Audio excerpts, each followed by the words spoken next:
So, see what you. Okay. In October 38, as I just said, my dad was sent back to Poland, and we didn't know if we'd ever see him again.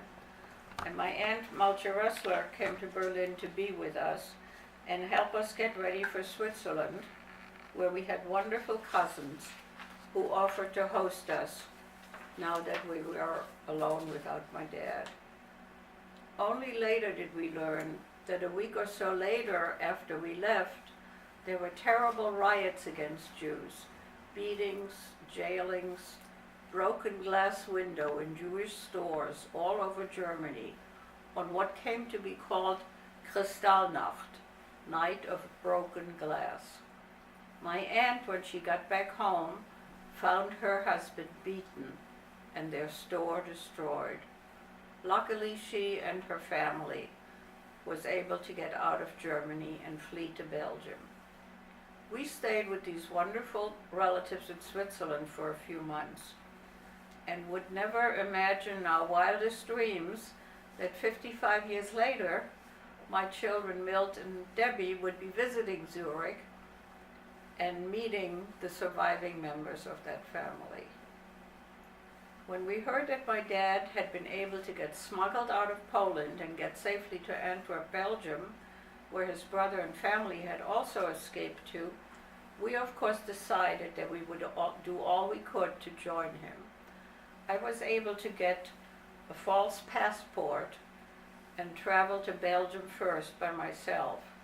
Then my mother and sister tried coming, but they were taken off the train in Germany and detained in a nunnery. And my mother's greatest fear was that nuns would take my little sister and convert her. Would you like to tell what Grandma told you about that? Okay. She's. Who are you? I'm David Matt. My youngest son. So Grandma told me that she was in the convent, and May was sleeping down the hall, and Grandma woke up in the middle of the night worried that something bad was happening. So she ran down the hall, and the nuns had Aunt May, and they were about to, wrap her up and take her away, and Grandma Sarah said, "What are you doing?" And they said, you're all gonna die, and she's such a sweet little girl. They can, she give her to a family and they'll just think she's Christian." And Grandma said, "No, you can't do that." And then she was smuggled out somehow, right? Right, luckily they listened to her. Mm-hmm. Yeah.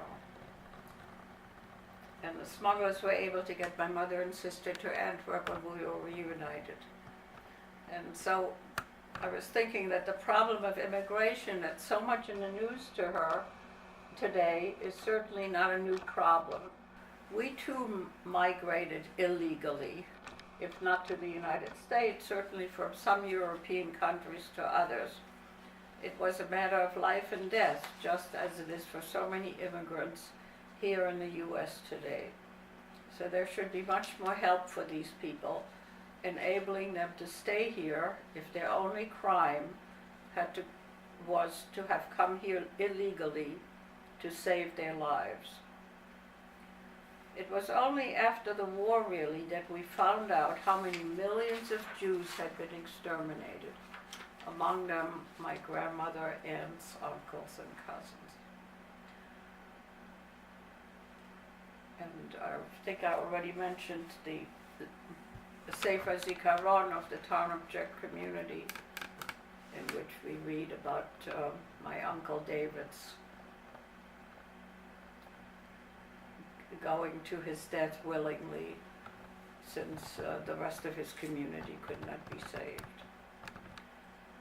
Binche also writes about what a tzaddik David was, how he studied day and night, and how people turned to him with their problems, and how he never left the Beit Midrash on a Friday without making sure that all the poor people had a place to go for Shabbat. The ones he couldn't find a place for, the poorest and least well-dressed, he brought home to my grandmother. And when she asked why he didn't bring cleaner, better-dressed people, he asked her if he should have left these behind without having food for Shabbat. And of course she agreed with him that he did the right thing bringing them home. In Antwerp, I went to school and learned Flemish. I didn't care much for the curriculum, however. There seemed to be a very unnecessary emphasis on housekeeping skills. The students had to clean the school, wash down walls, and scrub floors. The one fun thing I do remember is that when I went shopping and bought potatoes, there was a way to get the potatoes peeled at the store. In Belgium and later in France and Portugal, I began to serve as the interpreter for my family, because going to school I was able to pick up the language, which is much harder for adults to do, who are mostly with people who speak the same language from their mother country as they do. We stayed in Belgium until May of 1940, when German forces began to invade the country. And this is after they had already conquered Austria, Poland, and Czechoslovakia. We were so fortunate to be able to escape by train, together with my Aunt Malchi and her family. We got to Paris, where I was briefly separated from my family. And that was terribly scary, seeing thousands of refugees around me and not being able to find my family that I was looking for. Luckily, after a few hours, we were reunited and got onto another train that took us to Toulouse in southern France, and then to a small town where we were given housing. In return for this kindness, my mom and aunt worked as seamstresses for the owners of the home. Ever since we had been in Belgium, my parents had done all they could to get visas to immigrate to the United States.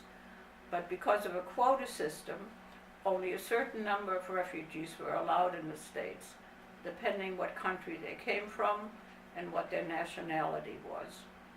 We had been hoping that once in France we'd get permission to migrate, but that was not to be. The Nazis, after conquering Paris, got the French government, called the Vichy government after a town near Paris, to collaborate with them and carry out their racial policies. And my parents, fearing that they would be sent to a concentration camp, decided to try to leave for Portugal, which was still a free country, and wait there for permission to enter the United States. The problem was, however, that by now the French, under German influence, would not give us exit visas. So while Spain and Portugal allowed us to enter, we could not leave France. Here again we had to depend on smugglers, and it meant being led over the Pyrenees Mountains that separate France from Spain on foot. On the first try we were caught and put in jail overnight, but these particular French were kind enough to let us out, and we tried again the next time when we did succeed. We got to Lisbon, beautiful city, but to us just a temporary stop. So eager we were to get to the United States. It was a blessing being in a neutral country, but my parents had to stand in long lines at the understaffed consulate and travel agencies until we finally received permission to travel to the United States. My uncle Bernard Nussbaum and his wife Malka pledged to support us so we would not depend on public welfare. And on June 12th of 1941, we were off to the United States in the ship, the Serpa Pinto. Only a few years ago did I learn that Rav Menachem Meir Mendel Schneerson, who would become the Lubavitch rabbi after death of his father-in-law, the Lubavitcher rabbi at that time, and his wife Chaya Mushke were on the same ship as I was. But of course at the time they were refugees like the rest of us. Who knew that he would become one of the most famous Jews in the world once he entered the United States and began to work for Lubavitch, attracting tens of thousands of Jews all over the world to his movement. The ship was crowded, sanitary facilities were poor, but we didn't care, so thrilled we were to be on our way. And whatever you've heard about people's excitement to see the Statue of Liberty is absolutely true. The joy is never to be forgotten, the gratitude to be in a free country, undescribable.